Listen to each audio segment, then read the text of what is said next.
अस्सलाम वालेकुम my YouTube family. I hope आप सब खैरियत से होंगे and welcome to my YouTube channel. जैसे कि आप जानते हैं कि हमने कंप्यूटर साइंस की सेकंड ईयर की बुक जो है वो स्टार्ट की हुई है।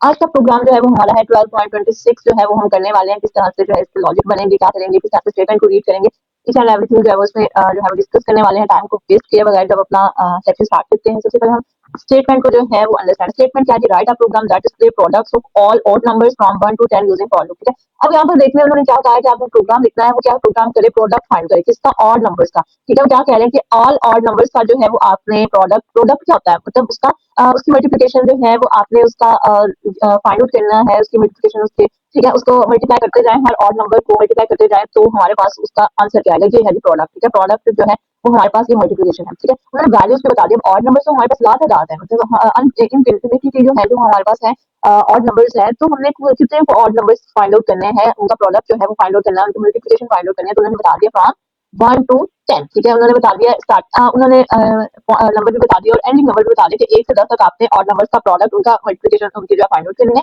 और एंड पर देखिए उन्होंने ये भी बता दिया किस लूप को यूज करते हुए। ठीक है, अगर तो यहाँ पर उन्होंने ना लिखा होता फॉर लूप को यूज करते हुए ये प्रोग्राम करना है, तो आप file loop, do while loop को करते हुए आप ये प्रोग्राम कर सकते थे, लेकिन उन्होंने यहाँ पे स्पेसिफाई कर दिया कि आपने फॉर लूप यूज करते हुए प्रोग्राम आपने यहाँ पर बनाना है। ठीक है, यहाँ पर देखने हमें पता है सबसे पहले हम जो है ये प्री प्रोसेस डायरेक्टिव्स लिखते हैं, हेडर फाइल्स को इंक्लूड करते हैं हमेशा से। ठीक है, अब ये प्री प्रोसेस डायरेक्टिव्स का हेडर फाइल्स क्या है सब ऑलरेडी पहले से डिफाइन किया हुआ है। अगर आपको नहीं पता तो आपसे रिक्वेस्ट है पहले आप पहले वाली सारी वीडियोस देख लें। आप जो है पहले वाली वीडियोस देख लेंगे तो इंशाल्लाह यहाँ पर जब आप इस लेक्चर को लेंगे आपको ईच एंड एवरीथिंग जो है वो सारी की सारी समझ आ चुकी होगी। आप स्टेटमेंट को करते हुए खुद से भी लॉजिक बनाना स्टार्ट कर चुके होंगे। ठीक है, अगर आप गौर से ध्यान से दिमाग खोल के जो है वो लेक्चर सुनेंगे। चलेंगे उसके बाद क्या है जी, हमारे पास पीछे देख लें, हमारे पास है जी वॉइड मेन। वॉइड मेन हमें पता है हमने अपने प्रोग्राम को जो है वो स्टार्ट कहाँ से करते हैं, वॉइड मेन से करते हैं, ब्रैकेट उसकी स्टार्ट होती है। उसके बाद यहाँ पर देख लीजिए हमने यहाँ पर दो वेरिएबल लिए हैं, एक प्रोडक्ट के नाम से और एक सी के नाम से। अब जी कैसे पता चला कि हमने जो है इतने वेरिएबल्स लेने हैं। अब यहाँ पर देखते हैं उन्होंने कहा क्या बोला था यहाँ पे कि आपने ऑड नंबर्स का, ऑल ऑड नंबर्स का जो है वो क्या करना है, आपने प्रोडक्ट फाइंड करना है। अब जब मैंने इनको इनका प्रोडक्ट फाइंड करना है तो मैंने किसी ना किसी वेरिएबल में उसकी वैल्यू तो स्टोर करवानी है। तो देख लें इसलिए मैंने एक वेरिएबल का नेम क्या रख दिया, प्रोडक्ट। आप प्रोडक्ट की जगह रख सकते हैं, आप सिंपली पी रख सकते हैं, ये आपकी मर्जी कि आप वेरिएबल का नेम क्या रखते हैं। उसके बाद सी किस लिए यूज हो रहा है, सी जो है वो मेरी वैल्यूज को पहले मतलब कैसे आएगी मेरी वैल्यू, पहले 1 कैसे आएगी, फिर दूसरा ऑड नंबर 3 कैसे आएगा, फिर जो है वो तीसरा ऑड नंबर 5 कैसे आएगा, फिर चौथा ऑड नंबर 7 कैसे आएगा। तो ये वैल्यूज मेरे कहाँ स्टोर होंगी, तो मैं एक काउंटर वेरिएबल लूंगी, कोई एक वेरिएबल लूंगी जिसमें उसमें उसकी वैल्यूज कुछ जो है स्टोर करती जाऊंगी। इसलिए मैंने एक वेरिएबल सी के नेम से ले लिया। सी के नेम से मोस्टली लेते हैं सी से काउंटर, यानी काउंटर चल रहा है, पहले 1 है, फिर 2 है, फिर 3 है, इस तरह से हमारा काउंटर चलता है।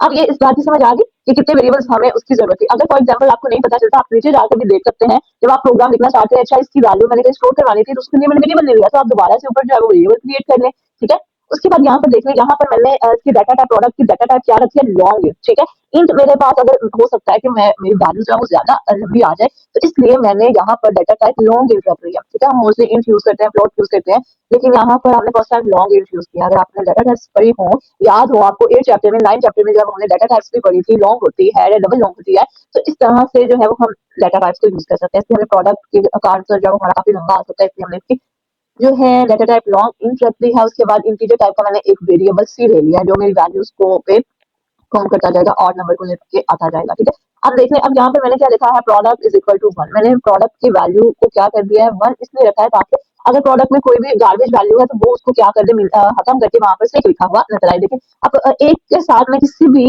जो है अब आप कहें कि भाई एक ही क्यों रखा है, हमने 0 क्यों नहीं रखा, हमने 2 क्यों नहीं रखा, हमने 3 क्यों नहीं रखा।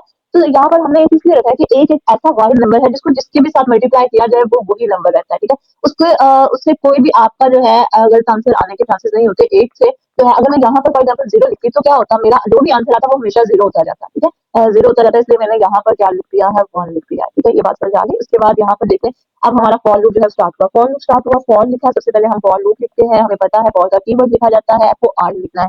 ठीक है, उसके बाद उसकी ब्रैकेट आपने लिखे एफ और आर स्मॉल में लिखना है। अगर आप इसको कैपिटल में लिखेंगे या एफ यू आर लिखेंगे तो आपका प्रोग्राम रन नहीं होगा, आपको पेपर में भी मार्क्स नहीं मिलेंगे। एफ आर लिखना होता है हमने for, इसका सिंटैक्स है। उसके बाद ब्रैकेट स्टार्ट हुई, आपने साथ में ब्रैकेट को यहाँ पर लिखकर क्लोज भी कर देना ताकि आपको जांच रहे।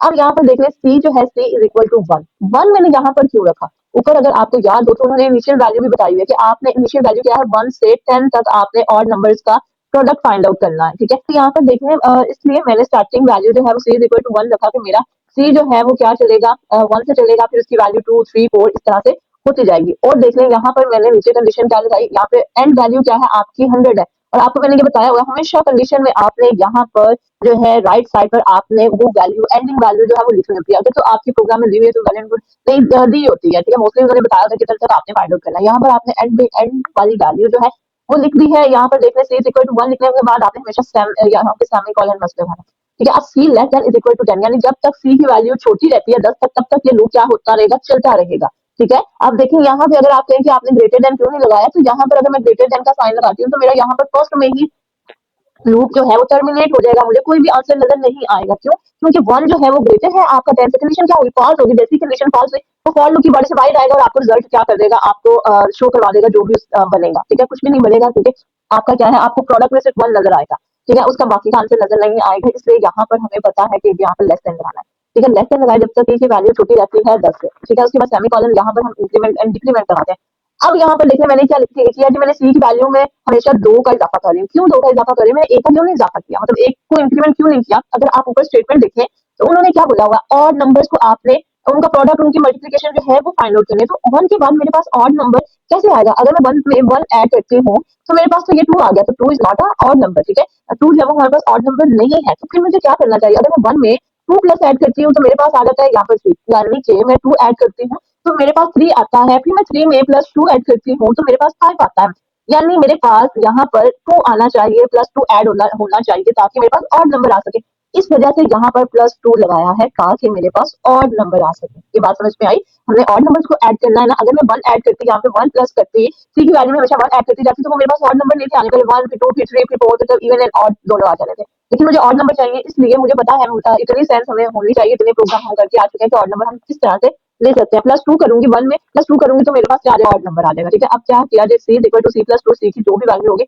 वो क्या करता जाएगा, उसमें 2 को ऐड करता जाएगा। अब उसने क्या किया, कंडीशन देखिए, सी इक्वल टू 1 है, जब 1 मेरा लेस देन है 10 से, कंडीशन हुई, जैसी कंडीशन हुई वो नीचे आया, नीचे आके इसने लिखा product static is equal to C. इस लाइन का क्या मतलब है, इस लाइन का मतलब है ये क्या करेगा, यहाँ पे लिखा होता है, आप इस लाइन को इस तरह से लिख सकते हैं, प्रोडक्ट, प्रोडक्ट का कीवर्ड लिखे, प्रोडक्ट लिखने के बाद इज इक्वल टू फिर से प्रोडक्ट, ठीक है, प्रोडक्ट यहाँ पर लिखेंगे और उसको ये पूरा स्पेलिंग लिख लीजिएगा, सॉरी। उसके बाद मल्टीप्लाई कर देंगे किसके साथ, सी के साथ। इस लाइन का ये मतलब है, ठीक है। अगर आपको वो लाइन की समझ नहीं आती, आप ये वाली लाइन लिखें। अब ये क्या करेगा, ये इसकी ना फॉर लूप की बॉडी में सिर्फ इतनी सी ये एक लाइन लिखी हुई है, ठीक है। आप ये ब्रैकेट लगा लें ताकि आपको पता चले कि सिर्फ फॉर लूप की बॉडी में एक लाइन लिखी हुई है। अगर आप ये ब्रैकेट्स नहीं ना लगाते तो फॉर लूप के बाद जो भी स्टेटमेंट आती है वो सिर्फ एक ही स्टेटमेंट चलती है, वो नेक्स्ट स्टेटमेंट पे नहीं जाता। तो इसलिए ब्रैकेट लगाकर आप जो है वो ये श्योरिटी दे दें कि सिर्फ फॉर लूप में यही वाली, फॉर लूप की बॉडी में यही वाली स्टेटमेंट आती है।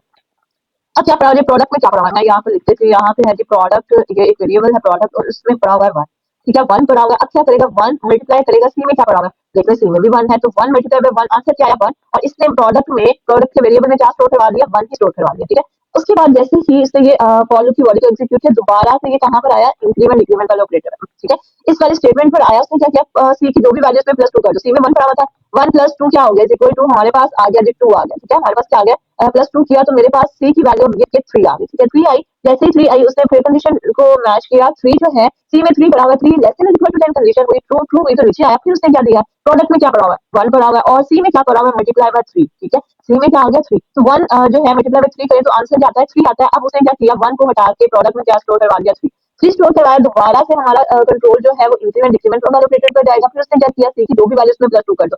सी में 3 पढ़ा हुआ था, 3 प्लस 2 क्या हो गया, 5 आ गया। सी में पढ़ा हुआ 5, 5 जो है, अब फिर वो कंडीशन चेक करेगा, 5 less than equal to 10, condition हुई ट्रू हुई, कंडीशन नीचे आया। फिर उसने क्या किया, ये वाली स्टेटमेंट जो मैंने यहाँ पे लिखी है वो वाली स्टेटमेंट को एग्जीक्यूट करेगा। प्रोडक्ट में क्या पढ़ा हुआ है, ठीक है। अब प्रोडक्ट में पढ़ा हुआ है, ये देख रहे हैं, प्रोडक्ट में क्या पढ़ा हुआ है, 3 पढ़ा हुआ है। उसने क्या किया, 3 मल्टीप्लाई बाय सी में क्या पड़ा हुआ है, यहाँ पर देख रहे हैं सी की वैल्यू 5 हो चुकी है, 5 होगी। अब क्या हो गया जी, 5 मल्टीप्लाई बाय 3 या 3 मल्टीप्लाई बाय 5 क्या होता है 15। अब वो क्या करेगा, 15 जो किसमें स्टोर करवा देगा, ये देखते हैं इक्वल के साथ क्या लिखा होगा, जो भी चीज लिखी होगी उसमें उसको स्टोर करवा देगा 15। अब 3 को उसने हटा के यहाँ पर क्या कर दिया, 15 उसने स्टोर करवा दिया। इसी तरह दोबारा से वो इंक्रीमेंट डिक्रीमेंट ऑपरेटर पर आएगा। फिर 2 को ऐड किया, अब 5 था, 5 प्लस 5 प्लस 2 क्या हो गया, 7, 7 जो है 7 आ गया। फिर कंडीशन चेक करेगा, 7 लेस देन है जी 10 से, तो फिर नीचे आएगा प्रोडक्ट में क्या पड़ा हुआ है, अब प्रोडक्ट में पड़ा हुआ है 15, ठीक है। और सी की वैल्यू में क्या पड़ा होगा, सी की वैल्यू में अब आ गया 7, तो 15 को 7 के साथ मल्टीप्लाई करेगा, जो भी आंसर आएगा वो प्रोडक्ट में रखेगा। इसी तरह ये लूप तब तक चलता रहेगा जब तक कंडीशन ट्रू होगी, ठीक है। जैसे ही कंडीशन यहाँ पर 11 हो जाएगी तो क्या करेगा, इनके बाद जो है 11 होगी तो वो देखेगा सी लेस देन इक्वल टू 10,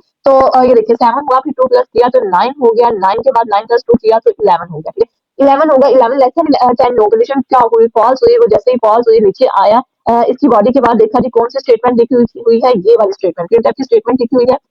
उसने क्या किया, प्रिंटफ की स्टेटमेंट पे आपके प्रोडक्ट में जो भी चीज आपका आंसर स्टोर है वो क्या कर देगा, आपको शो करवा देगा। ठीक है, अब प्रोडक्ट में 945 जब सारी कैलकुलेशन होगी तो एंड पर आपका जो है 945 आंसर आया, उसने आपको शो करवा दिया। अब देख लें कि सारे प्रोडक्ट जो है ऑड नंबर्स का मल्टीप्लाई है। ठीक है, 945 ऑल प्रोडक्ट्स का मल्टीप्लाई है, इसका ऑड नंबर था। ठीक है, पहले 1 मल्टीप्लाई बाय 3 मल्टीप्लाई बाय 5, ये जो है वो ये सारे जो इसका आंसर आता है ना, वो क्या आता है हमारे पास 945 जो है वो इसका आंसर आता है। ये था जी आज का हमारा एक प्रोग्राम जिसमें मैंने आपको बताया किस तरह से आप और नंबर का प्रोडक्ट जो है फाइंड आउट कर सकते हैं।